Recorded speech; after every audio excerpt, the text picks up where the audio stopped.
आज हम इस वीडियो के माध्यम से सर्वधर्म समभाव पर अपनी बात रखेंगे।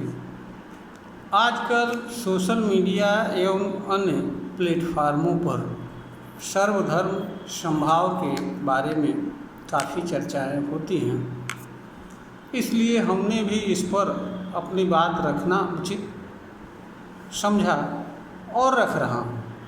हो सकता है इससे लोगों को कुछ लाभ हो। सर्वधर्म समभाव का अर्थ अपने धर्म के समान दूसरों के धर्म के प्रति विचार एवं भावना को रखने से होता है।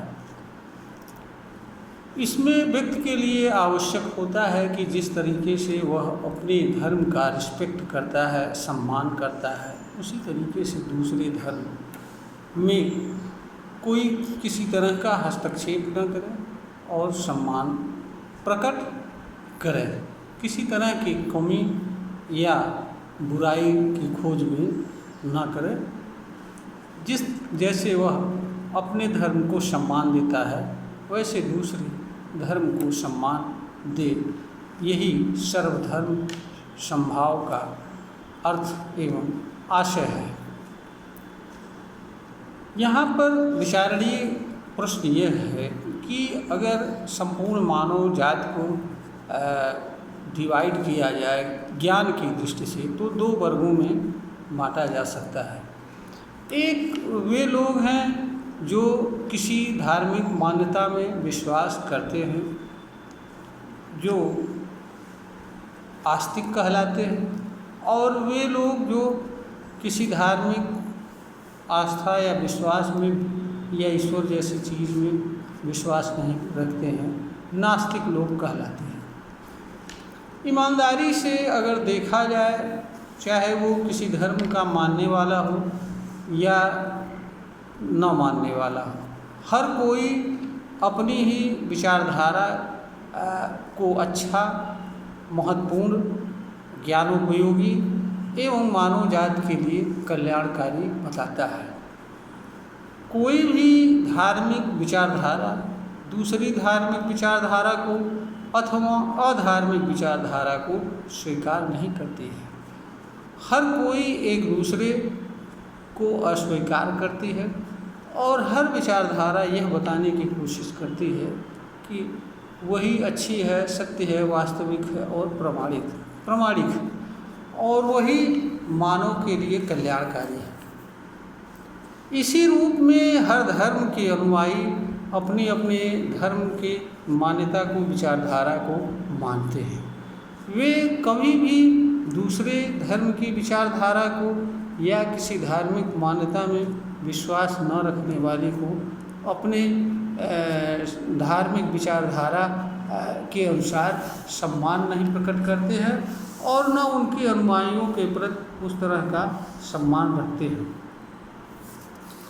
जितनी भी ईश्वरवादी या अन्य धार्मिक विचारधाराएं हैं और जो धार्मिक ग्रंथ हैं, हर कोई यही बताता है कि वही सत्य है, प्रमाणित है, और जो इसमें विश्वास करता है, मानता है, वही जो है नास्तिक है, और वही हिंदू है, मुसलमान है, ईसाई है।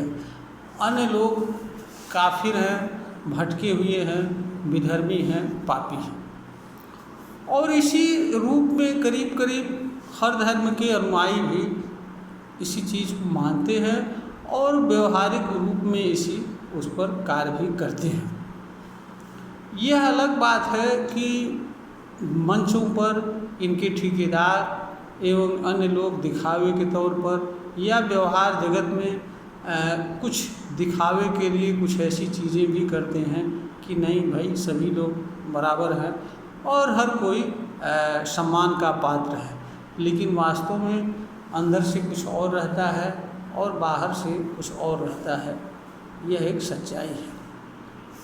यहाँ पर अगर देखा जाए तो सैद्धांतिक पक्ष एवं व्यवहारिक पक्ष दोनों में साम्यता है। मानवीय व्यवहार जगत में भी चाहे धर्म के स्तर पर, चाहे जाति के स्तर पर या वर्ग के स्तर पर, हर कोई अपने से भिन्न वाले को निम्न समझता फिरता है और स्वयं को श्रेष्ठ एवं स्वयं के धर्म को, स्वयं की विचारधारा को श्रेष्ठ समझता फिरता है। यह एक सामान्य सी बात है। कुछ लोग इसके अपवादिक स्वरूप होते हैं जो इसके विपरीत जीवन जीते हैं, लेकिन सामान्य अवस्था में सामान्यतया लोग इसी के अनुसार चलते हैं। यही हाल सैद्धांतिक पक्ष का भी है। कोई भी धार्मिक विचारधारा दूसरी विचारधारा को स्वीकार नहीं करती है। हर धार्मिक विचारधारा यही बताने की कोशिश करती है कि वही सत्य है, वही पवित्र है, पाक है और वही मानव के लिए कल्याणकारी है। अन्य चीज़ें अज्ञान हैं, मानव के लिए व्यर्थ है। तो जहाँ सैद्धांतिक लेवल पर और व्यवहारिक दोनों स्तर पर एक विचारधारा दूसरी विचारधारा को स्वीकार नहीं करती है, एक धर्म का अनुयायी दूसरे धर्म के अनुयायी को स्वीकार नहीं करता है, उसकी विचारधारा को मानता नहीं है, वहाँ सर्वधर्म समभाव की परिकल्पना करना और बात करना एक तरह की बेईमानी लगता है। और यह ज़बानी जंग एवं मंचों पर कही जाने वाली बात तथा किताबों में लिखी जाने वाली बात के अलावा और कुछ नहीं हो सकता है और वास्तव में है भी नहीं। यह केवल मानव समाज को दिग्भ्रमित करने के लिए इस तरह की बातें की जाती हैं। यह एक सच्चाई है।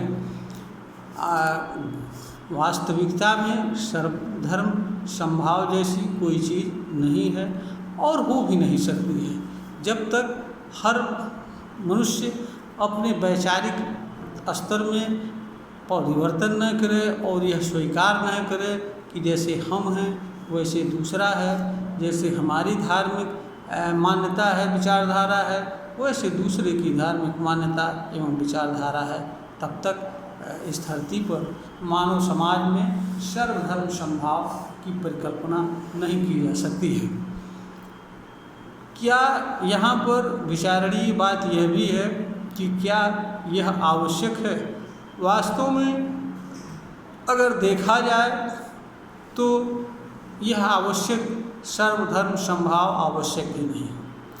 हर कोई अपनी अपनी धार्मिक विचारधारा, मान्यता एवं विश्वास को मानते हुए दूसरे के प्रति उदासीन है या दूसरे की धार्मिक मान्यता, विचारधारा, क्रियाकलापों में किसी तरह का हस्तक्षेप न करे, तो ही सर्वधर्म समभाव जैसी चीज़ अपने आप बनी रहेगी।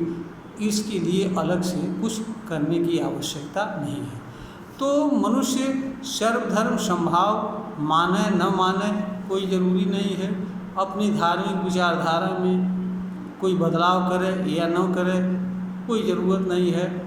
हर किसी के लिए सिर्फ इतना ही आवश्यक है कि हर कोई दूसरों की धार्मिक मान्यता में बिना किसी तरह का हस्तक्षेप किए, आलोचना किए, टीका टिप्पणी किए अपनी धार्मिक मान्यता को अनुपालन करता हुआ जीवन यापन करे, तो हमारे ख्याल से अंतर धर्मों के बीच जो झगड़े हैं वह नहीं होंगे और सर्वधर्म समभाव जैसी चीज़ अपने आप बनी रहेगी। इसके लिए बनाने के लिए, इसके लिए भाषण कर देने के लिए और इसके लिए लोगों को एक दूसरे के पास आने एवं संवाद करने की भी आवश्यकता नहीं पड़ेगी।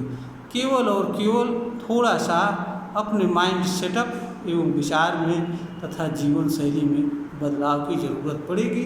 इससे किसी भी धार्मिक मान्यता में, विचारधारा में किसी तरह का हस्तक्षेप भी नहीं होगा और मानव समाज के लिए जो चीज़ आवश्यक है वह भी पूर्ण हो जाएगा।